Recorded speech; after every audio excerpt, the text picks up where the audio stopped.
When we think about a book, we see something firm and solid.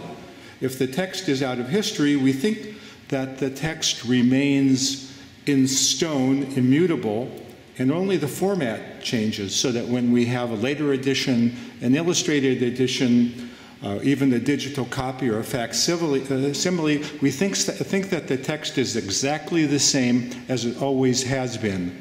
Not.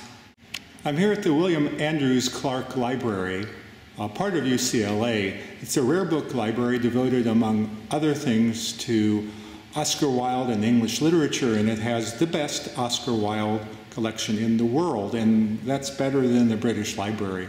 I'm speaking with a slightly gloating Nina Schneider, who's head cataloger and acting head librarian at the Clark Library, who's brought out a number of Oscar Wilde editions and manuscripts for us to look at. What we have here is an 1891 manuscript of Chapter 3 from The Picture of Dorian Gray. This is in Oscar Wilde's hand with his corrections.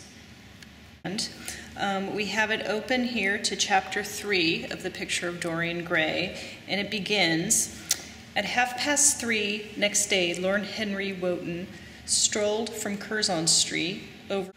You'll notice also in this manuscript that there are a number of corrections. These are also in Oscar Wilde's hands. So when he was writing this, he probably started, and just like anybody else would when they're writing either a letter or some sort of an essay, they'll change their mind halfway through, maybe stop, go back, reread it, and add something or take something away.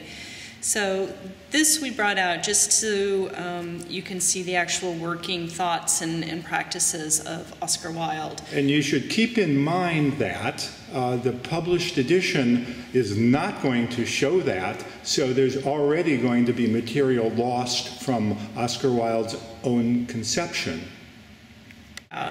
We're looking at the corrections which are in Oscar Wilde's hand. So after he submitted the manuscript to a typist, and we have evidence over here from Miss Dickens' typewriting office. So he actually submitted it to this office. They typed it like a secretarial service.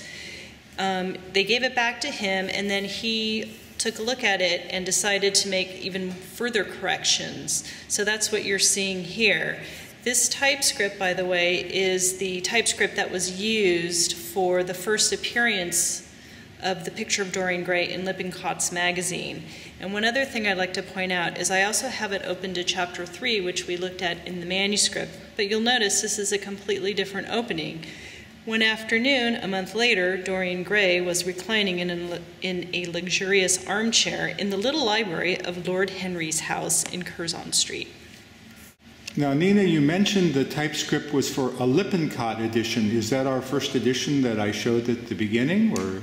That is, the Lippincott edition is the first appearance of The Picture of Dorian Gray in print. What it actually is a serial publication. It came out monthly, and Picture of Dorian Gray was published in an installment. So if you subscribe to Lippincott's magazine, you'd have to wait a month to get the next chapter. And then these were then bound up at the end of a 6-month period, as they usually are, so that you have a nice binding, because not... That's correct. That's what you're looking at here, is the final binding. Here we go. Here's Chapter 3. This is very similar to what we saw in the typescript.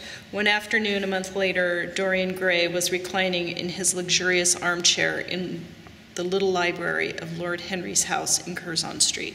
Okay, Nina, what do we have here? What we have here is the first issue of the first edition of The Picture of Dorian Gray. In other words, this is the first time it was published as a complete story in a monograph. And this again is Chapter 3. And what we're looking at, again, if you remember the manuscript, it follows the manuscript. At 12:30 next day, Lord Henry Wotton strolled from Curzon Street over to the Albany to call on his uncle, Lord Fermor.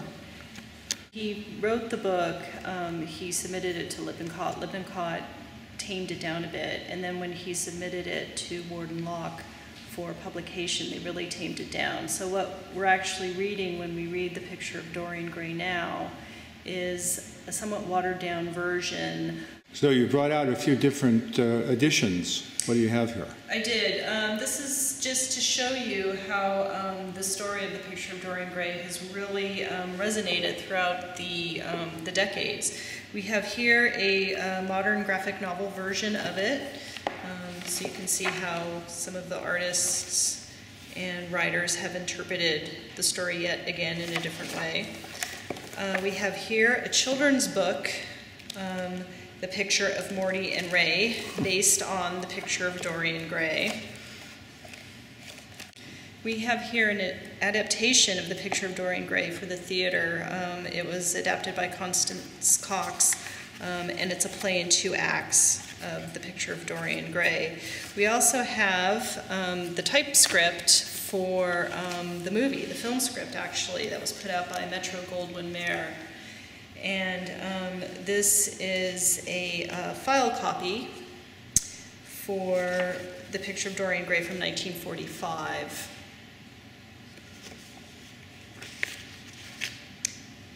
What's down here? Down here we have actually something that was just published this year, 2011.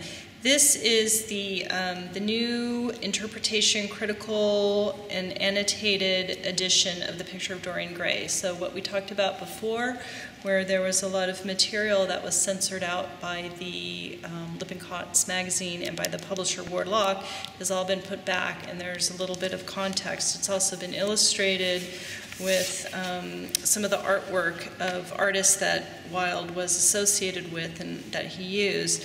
But here we go back to chapter 3.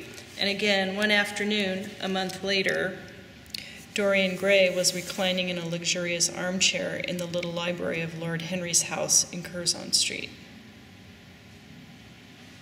So perhaps this is the best edition. If we really wanted to know Oscar Wilde, perhaps this is the one we should read. Not. I think we have to read them all.